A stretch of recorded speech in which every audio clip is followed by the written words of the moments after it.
Just finished up a 2013 Dodge Ram.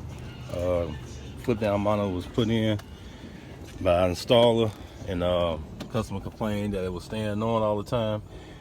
Monitor has a negative and positive door trigger wire for the dome light. The installer installed the negative door trigger wire instead of the positive door trigger wire, which was keeping the monitor on. And he actually put in 2 relays and a toggle switch to turn the monitor on, to power the monitor, and to turn the monitor on and off.